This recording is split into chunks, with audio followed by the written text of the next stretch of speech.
Assalamualaikum warahmatullahi wabarakatuh. Jumpa kembali di channel kami. Pada kesempatan hari ini kami akan sharing tentang bagaimana cara membuat materi ajar, yaitu masuk dalam tugas PPG 2021. Sebelumnya persilahkan untuk subscribe dan like pada channel atau video ini agar video ini terus berkembang dan memberikan informasi-informasi lainnya untuk Anda sekalian. Pada kesempatan hari ini kita akan membahas tentang cara membuat materi ajar, yaitu tugas PPG pada tahun ini. Materi ajar ini merupakan tugas baru dibandingkan dengan PPG di tahun-tahun sebelumnya. Ini baru ada di tahun ini. Kita bisa lihat di sini materi ajar ini disusun pada hari ke-8 dan ke-9 yang dilakukan secara sinkronus atau melalui Learning Management System atau LMS selama 6 jam pelajaran dan melakukan video conference melalui Google Meet sekurang-kurangnya 3 jam pelajaran per hari. Pada kesempatan ini tugasnya adalah, atau pertemuan selama 2 hari ini tugasnya adalah menyusun materi ajar berbasis masalah. Ini bagi sebagian peserta mungkin merupakan pengalaman yang baru dan dirasa cukup sulit gitu ya, karena belum ada panduan yang secara eksplisit dan secara mendalam membahas tentang bagaimana cara menyusun materi ajar ini sebenarnya. Nah, oleh sebab itu coba kami akan sharing nanti bagaimana tips-tipsnya dan cara-caranya agar Bapak Ibu peserta bisa membuat dengan lebih mudah ya, sehingga ada panduan walaupun hanya secara sepintas. Namun perlu diingat, ini adalah versi kami ya, versi kami bagaimana cara menyusun materi ajar berbasis masalah ini. Silahkan nanti mungkin ada versi-versi yang lain ya, itu silahkan saja, terbuka, tidak ada masalah seperti itu. Pada pertemuan ini ke-8 dan ke-9 kita bisa melihat ada aktivitas mahasiswa di sini, dan ini mungkin sudah diterangkan ya di dalam orientasi dan lain sebagainya kemarin. Menyusun materi ajar setara dengan 1 KB yang disusun berdasarkan problem based learning. Nah, formatnya yaitu seperti modul. Jadi formatnya Bapak Ibu peserta membuat seperti modul yang telah Bapak Ibu terima. Mungkin modul yang bidang studi kelas SD misalkan, itu ada modulnya 1 sampai 6 seperti itu. Kemudian ada mungkin mata pelajaran yang lain ya, guru bidang studi yang lain, ada matematika, bahasa Inggris, PJOK, PAUD ya. Bahkan materi-materi bidang studi yang lain. Jadi silahkan nanti menyesuaikan kepada modul yang ada atau yang telah Bapak Ibu terima pada bidang studi masing-masing. Di pertemuan ini nanti Bapak Ibu akan didampingi oleh dosen. Yang pertama, dosen nanti bertugas atau aktivitasnya melakukan pembagian KB berdasarkan problem based learning.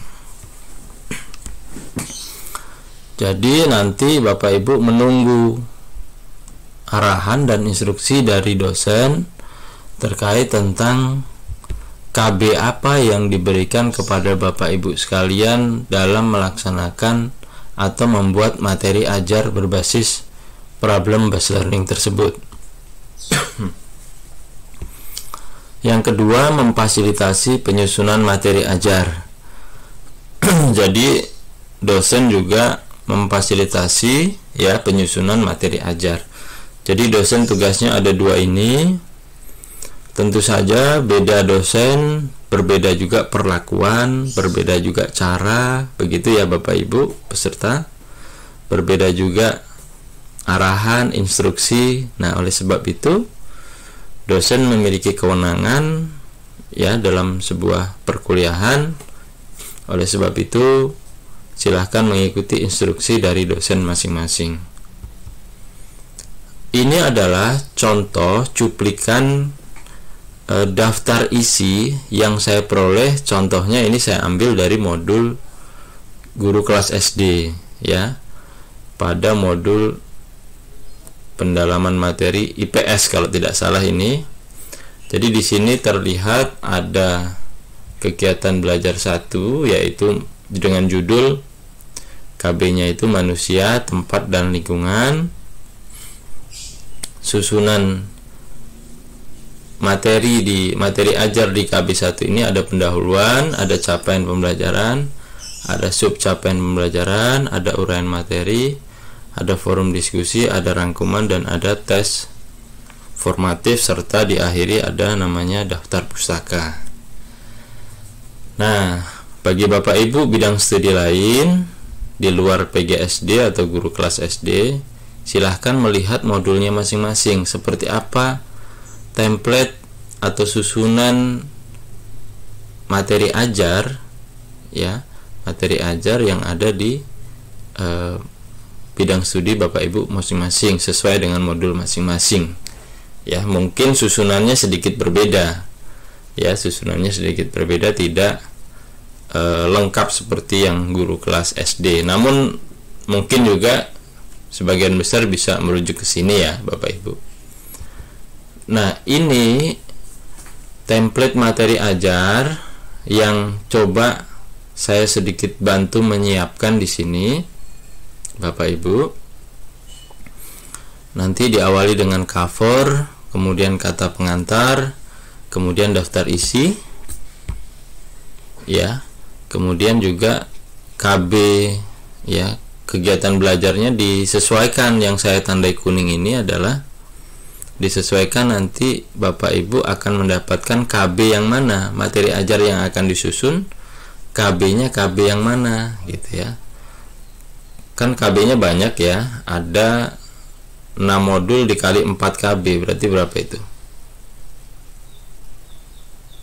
Ada 32 KB kalau tidak salah ya, ada 32 KB.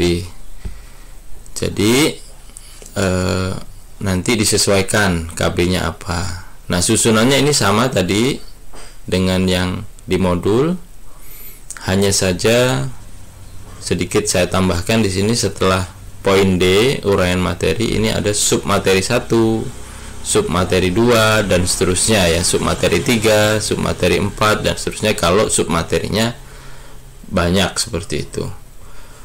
Kemudian berapa banyak halaman yang akan kita susun, kita buat, saya merujuk kepada modul-modul yang ada sekarang, terutama kalau saya lihat di guru kelas SD itu modul dalam 1 KB lebih kurang 20-30 halaman ya, 20-30 halaman. Saya pikir, pendapat kami, 20-30 halaman itu sudah sangat baik membuat materi ajar sebanyak 20-30 halaman.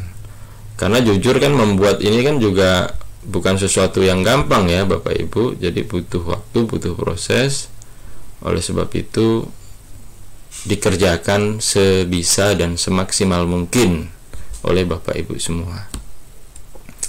Nah, setelah ini mungkin saya akan kasih tips ya, tips pengerjaan tugas di materi ajar ini. Ada beberapa tips yang bisa saya share di video kali ini Bapak Ibu. Yang pertama, ikuti petunjuk dari dosen masing-masing ya.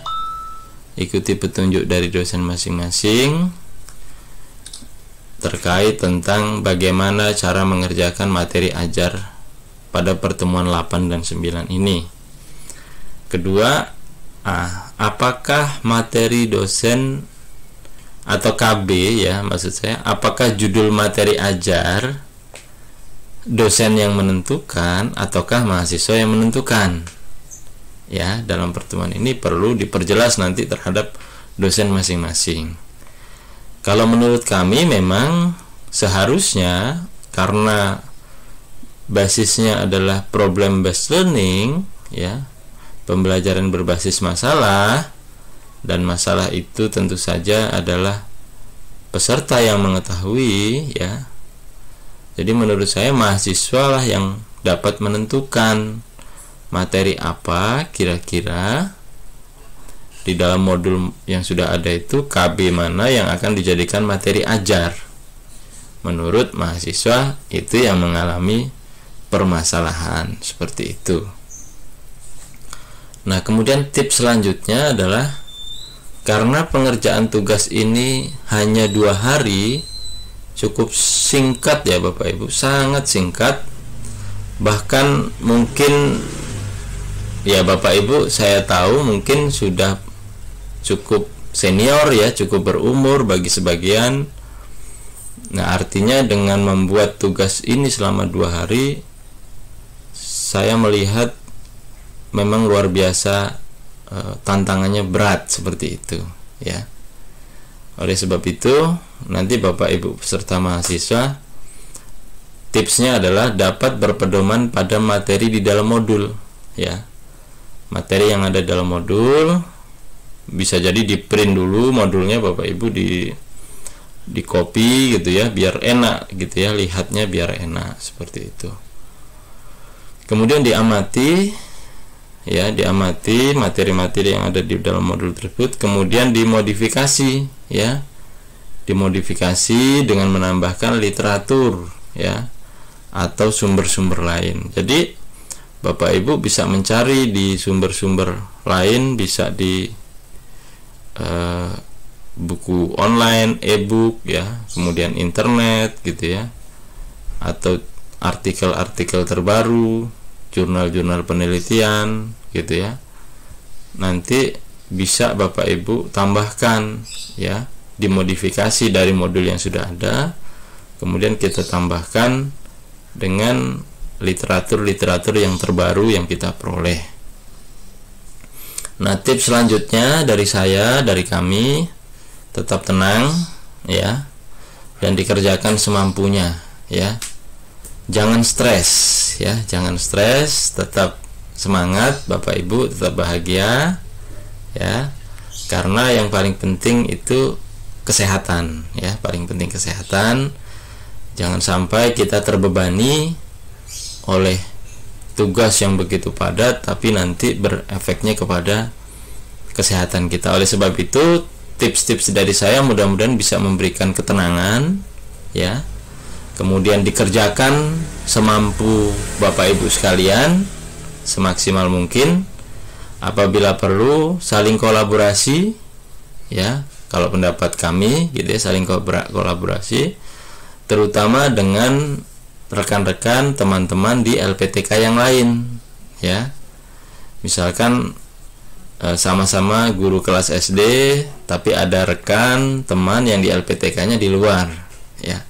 Itu kita bisa saling berkolaborasi dan saling mendukung di dalam penyusunan materi ajar. Semoga tips-tips ini dapat membantu dan memberikan gambaran kepada Bapak Ibu agar lebih jelas. Dan perlu diingat, ini adalah versi kami ya, versi kami. Mungkin ada versi-versi yang lain, nanti dipersilahkan.